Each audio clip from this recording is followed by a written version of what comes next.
नमस्कार दोस्तों, स्वागत है आप सभी का आपके अपने YouTube चैनल हिम रोजगार मित्र जॉब की तैयारी जिम्मेवारी हमारी। दोस्तों, पटवारी भर्ती सीरीज़ की आज हम क्लास नंबर 26 लेकर आपके सामने उपस्थित हुए हैं, जिसके बीच हम क्या पढ़ेंगे, मुस्लिम इन्वेजन, जिसको मुस्लिम आक्रमण कहा जाता है, कि भारतवर्ष में किस समय मुस्लिम आक्रमण शुरू हुआ और उसमें क्या क्या चीज़ें हुई।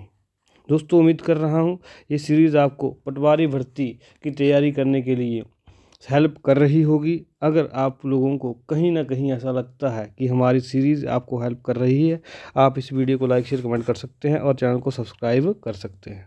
दोस्तों, बिना समय बर्बाद किए हुए सीधा बढ़ेंगे टॉपिक की तरफ। दोस्तों, सबसे पहले अगर मैं बात करूँ तो हमारे पास किसका नाम आता है। दोस्तों, हमारे पास नाम आता है मोहम्मद बिन कासिम का नाम आता है। किसका नाम आता है? मोहम्मद बिन कासिम का नाम आता है। दोस्तों, ये आप लोग ध्यान रखेंगे कि जब हमारे पास उससे पहले किसका नाम आता है, मोहम्मद बिन कासिम का नाम आता है, तो उसके बारे में हमें क्या क्या चीज़ें पता होनी चाहिए। पहली बात हम बात करेंगे कि वो क्या था, अरब आक्रमणकारी था। कहाँ से था? अरब अरब आक्रमणकारी था। ठीक है। दूसरी बात हम क्या याद रखेंगे कि वर्ष 712 में सिंध पर विजय प्राप्त की उसने जब दोस्तों 712 ईस्वी में क्या किया, सिंध पर आक्रमण प्राप्त किया और उसमें विजय प्राप्त की। लेकिन जब तो एग्जाम में सवाल कैसे आता है, एग्जाम में सवाल आएगा जब मोहम्मद बिन कासिम ने 712 ईस्वी में सिंध पर आक्रमण किया, उस समय सिंध का राजा कौन था? तो राजा कौन था भैया? राजा दाहिर था। ये आप लोग ध्यान रखेंगे, एग्जाम में क्वेश्चन आया हुआ है। ठीक है। अब दोस्तों, उसके बाद क्या हुआ कि भारत में पहली बार जजिया सिस्टम जो है वो लागू कर दिया गया। जजिया कर लागू कर दिया गया। ये पहले भी हम कई बार डिस्कस कर चुके हैं। आज मैं आपको दोबारा बता देता हूँ कि जजिया सिस्टम क्या था। ये गैर मुस्लिमों पर लगाया जाने वाला कर था। ये आप लोग ध्यान रखेंगे, एग्जामों में क्वेश्चन आया हुआ है। ठीक है। अब दोस्तों, इस आक्रमण और विजय का वर्णन कहाँ किया हुआ है? चचनामा नामक ग्रंथ में। दोस्तों, ये सवाल भी एग्जाम में आया हुआ है। चचनामा ग्रंथ में किसके द्वारा? अली कूफी ने किया हुआ है। ये आप लोग ध्यान रखेंगे। और इस विजय ने भारत में इस्लामी शासन का प्रारंभिक आधार बना। दोस्तों, क्या क्या महत्वपूर्ण चीज़ें हमें मोहम्मद बिन कासिम से रिलेटेड एग्जाम में पढ़नी चाहिए? पहली बात, वो अरब से 712 में आक्रमण किया सिंध पर। उस समय सिंध के राजा कौन थे? राजा अहीर थे। और विजय प्राप्त की। उसके बाद उन्होंने क्या किया? जजिया शुरू कर दिया। जजिया क्या है? गैर मुस्लिमों पर लगाया जाने वाला कर है। इस आक्रमण का वर्णन कहाँ किया गया? चचनामा में किया गया। चचनामा किसने लिखा है? अली कूफी ने लिखा है। और इसने क्या किया? इस्लामी शासन का प्रारंभिक आधार बन गया। ठीक है। अब दोस्तों, हमारे पास आता है महमूद गजनवी। महमूद गजनवी कहाँ का था दोस्तों? महमूद गजनवी कहाँ का था? तुर्क का था। प्रथम तुर्क आक्रमणकारी इसको कहा जाता है। ठीक है। यह गजनवी वंश या यामिनी वंश का संस्थापक था। दोस्तों, ये इंपॉर्टेंट पॉइंट एग्जाम में आता है। गजनवी वंश तो आपने सुना होता है, लेकिन यामिनी वंश का नाम आप लोगों ने नहीं सुना होता है। तो ये आप ध्यान रखेंगे कि महमूद गजनवी जो था वो क्या था? वो तुर्क आक्रमणकारी था जिसने भारतवर्ष पर आक्रमण किया। उसकी बात हम आगे करेंगे। लेकिन वो क्या था? यामिनी वंश का संस्थापक था। ये आप लोगों को ध्यान रखना है, एग्जामों में क्वेश्चन पूछा हुआ है। अब बढ़ेंगे आगे। उसकी राजधानी क्या थी? गजनी थी। कब से कब तक? 998 से लेके 1030 ईस्वी तक। ठीक है। उसने भारत पर कितनी बार आक्रमण किया? 17 बार। दोस्तों, कई एग्जामों में क्वेश्चन आया हुआ कि महमूद गजनवी ने भारतवर्ष पर कितनी बार आक्रमण किए? 17 बार उत्तर होगा इसका। ठीक है। अब बढ़ते हैं आगे। अब हम बात करेंगे दोस्तों प्रमुख आक्रमणों की जो महमूद गजनवी के द्वारा कहाँ पर किए? भारतवर्ष पर किए। पहला आक्रमण दोस्तों कब किया? 1001 ईस्वी में। ये सवाल भी आया हुआ है कि महमूद गजनवी के द्वारा भारतवर्ष पर पहला आक्रमण कब किया गया? पहला आक्रमण किया गया 1001 में। कब? जब जयपाल जो थे राजा हुआ करते थे। ये आप लोग ध्यान रखेंगे। दूसरा आक्रमण दोस्तों कब किया? 1008 ईस्वी में। कहाँ? जब हमारे पास आनंद पाल क्या होते थे? राजा हुआ करते थे। ठीक है। और उस लड़ाई को क्या कहा जाता है? वह हिंद की लड़ाई कहा जाता है। 1008 के आक्रमण को। किसके? महमूद गजनवी के। आगे बात करेंगे 1026 में सबसे महत्वपूर्ण घटना दोस्तों। 1026 में सोमनाथ मंदिर गुजरात पर आक्रमण किया। किसने? महमूद गजनवी ने। इस समय गुजरात के राजा कौन थे? भीमदेव प्रथम, चालुक्य वंश के राजा थे। दोस्तों, ये क्वेश्चन जो है काफ़ी इंपॉर्टेंट हमारे लिए बन जाता है कि जब सोमनाथ मंदिर पर आक्रमण किया गया महमूद गजनवी के द्वारा, 1026 में। तब गुजरात के राजा कौन थे? तो वो थे भीमदेव प्रथम, चालुक्य वंश के राजा। ये आपको ध्यान रखना है। और दोस्तों अंतिम आक्रमण कब किया उसने? 1027 में। कब किया दोस्तों? 1027 में क्या किया? अंतिम आक्रमण किया गया। किसके द्वारा? महमूद गजनवी के द्वारा। ये आपको ध्यान में रखना है। और 1030 में उसकी मृत्यु होगी। एग्जामों में क्वेश्चन कई बार पूछा हुआ है। और दोस्तों एक महत्वपूर्ण बात आपको याद रखनी है कि महमूद गजनवी के द्वारा चांदी के सिक्के चलाए गए। चांदी के सिक्के चलाए गए जिसमें एक तरफ संस्कृत लैंग्वेज लिखी हुई थी, दूसरी तरफ क्या थी? अरबी लैंग्वेज। ये भी काफ़ी इंपॉर्टेंट होता है। एग्जामिनर आपको ऐसे क्वेश्चन देगा, एग्जाम में ऑप्शन देगा कि क्या महमूद गजनवी के द्वारा चांदी के सिक्के जो जारी किए गए थे उन पर संस्कृत लिखी गई थी? आप बोलेंगे भैया वो तो मुस्लिम था, कहाँ लिखी होगी संस्कृत? नहीं, लेकिन संस्कृत लिखी हुई थी। ये ठीक है। अब दोस्तों पढ़ेंगे किताबें जो हमें किसके बारे में बताती हैं? महमूद गजनवी के बारे में बताती हैं, उसके रिलेटेड जो है बातें करती हैं।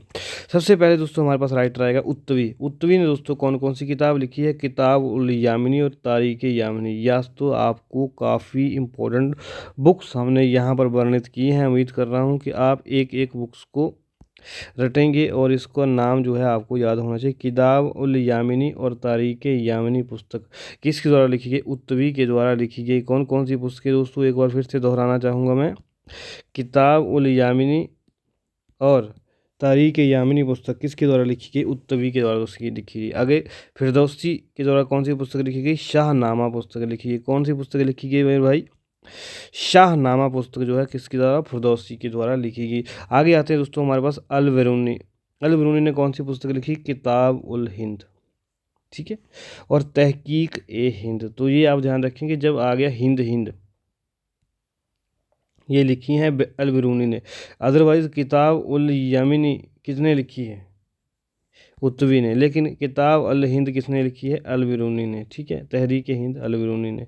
पहला मुस्लिम था जिसने पुराण पढ़े। ये क्वेश्चन एग्जाम में कई बार आया हुआ है क्या कि पहला मुस्लिम कौन था जिसने पुराण पढ़े? अल बिरूनी ने।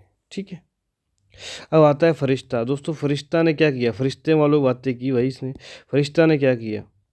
तारीख फरिश्ता किताब लिखी। दोस्तों ये किताबें इतनी इम्पोर्टेंट हैं कि यहाँ पर मुझे स्टार मार्क करने पर बाध्य हो कर दिया गया है। क्यों? क्योंकि किसी न किसी एग्ज़ाम में जहाँ पर मेडिवल हिस्ट्री से क्वेश्चन पूछा जाता है वहाँ पर दोस्तों इन्हीं में से किसी एक ना एक किताब का जिक्र जरूर किया जाता है। तो मैं एक बार चाहूँगा कि इन किताबों को एक बार दोबारा गौर से पढ़ा जाए, दोबारा गौर किया जाए, ये मैं आपसे चाहूँगा। ठीक है। तो क्या है दोस्तों? उत्तवी ने क्या किया? किताब उल यामिनी और तारीख यामिनी पुस्तक लिखी। ये आप लोग ध्यान रखेंगे। फिरदौसी ने शाहनामा लिखी। अल बिरूनी ने किताब उल हिंद और तहकीक हिंद लिखी। पहला मुस्लिम था जिसने जो है पुराण पढ़े थे। कौन? अल बिरूनी। और फरिश्ता ने तारीख फरिश्ता बुक लिखी। ये आपको याद होना चाहिए। अब बढ़ेंगे आगे दोस्तों। आगे हमारे पास कौन आ गया दोस्तों? आगे हमारे पास आ गया मोहम्मद गौरी। मोहम्मद गौरी की दोस्तों अगर हम बात करते हैं तो क्या बातें होती हैं? 1175 में मुल्तान पर आक्रमण किया। ठीक है भाई। 1175 में मोहम्मद गौरी ने क्या किया? मुल्तान पर आक्रमण किया। और 1178 में गुजरात पर आक्रमण किया। गुजरात पर आक्रमण किया लेकिन दोस्तों क्या हुआ भाई? हार गया। ठीक है। गुजरात पर आक्रमण किया, हार गया। उस समय गुजरात के राजा कौन थे? भीमदेव द्वितीय, चालुक्य वंश के राजा थे। और युद्ध में भीमदेव की माता नायिका देवी ने वीरता से गौरी को माउंट आबू के निकट पराजित किया। इसीलिए इस युद्ध को जिस स्थान पर वो हराया कयादारा कयादारा युद्ध कहलाता है। ये आप लोग ध्यान रखेंगे, एग्जामों में क्वेश्चन आता है कि भाई कयादारा युद्ध किससे रिलेटेड है? मोहम्मद गौरी से रिलेटेड है। इसमें क्या हुआ था? उसकी हार हुई थी। यहाँ पर मुझे, हाँ मैंने हाईलाइट किया, हुआ हार हुई थी। ठीक है। किसके द्वारा? माता नायिका देवी के द्वारा। किसकी माता थी? भीमदेव द्वितीय की। ठीक है। उसके बाद उन्होंने कई सफल आक्रमण किए, अंततः भारत में अपनी सत्ता स्थापित की। आक्रमणों की बात करेंगे दोस्तों। सबसे पहला बात आक्रमण क्या है? तराइन का युद्ध हुआ। कब हुआ? 1191 में। कब? 1191 में। जिसमें क्या हुआ दोस्तों? जिसमें हमारे पास क्या हुआ? पृथ्वीराज चौहान ने जीत हासिल की। ये आपको काफ़ी इंपॉर्टेंट है कि तराइन के पहले युद्ध में क्या हुआ, पृथ्वीराज चौहान जो चाहमान वंश के राजा थे ने जीत हासिल की और गौरी को पराजित कर दिया। उसके बाद तराइन का दूसरा युद्ध हुआ 1192 में, एक साल के बाद, ठीक है, एक साल के बाद जब 1192 में तराइन का दूसरा युद्ध हुआ, गौरी जीत गया भाई, गौरी जीत गया और पृथ्वीराज चौहान पराजित हुआ और उसको मार दिया गया। ठीक है, अब आ गया 1194।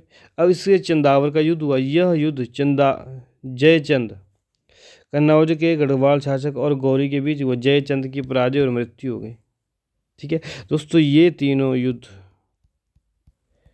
कहीं ना कहीं बहुत ही महत्वपूर्ण हो जाते हैं अगर हमें एक्स्ट्रा मार्क्स जो है फैच करने हैं बाकी बच्चों के कंपैरिजन में।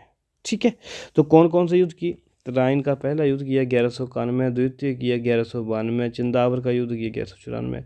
इसमें पृथ्वीराज चौहान हार गया, इसमें जीत गया, इसमें भी जीत गया, ये भी आपको पता लग गया। तराइन के पहले युद्ध में किसकी विजय हुई, पृथ्वीराज चौहान की, इसमें गौरी की, इसमें किसकी विजय हुई, गौरी की। ठीक है, और दोस्तों गौरी ने क्या किया, एकता प्रणाली शुरू कर दी उत्तर भारत में।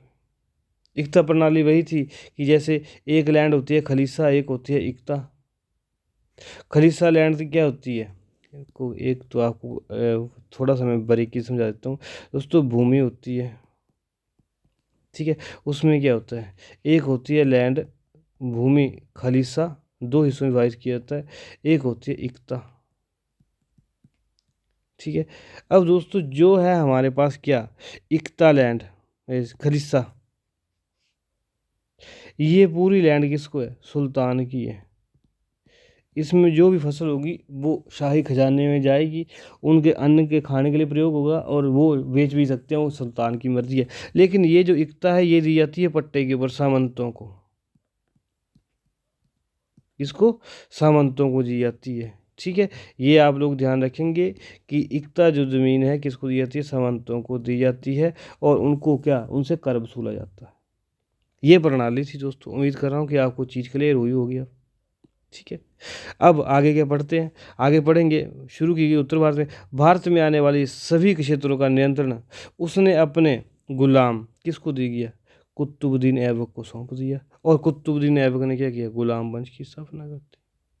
ठीक है, ये आप लोग ध्यान देंगे। तो उम्मीद कर रहा हूँ दोस्तों कि आपको कंसेप्ट क्लियर हुए होंगे मुस्लिम इन्वेजन के बारे में।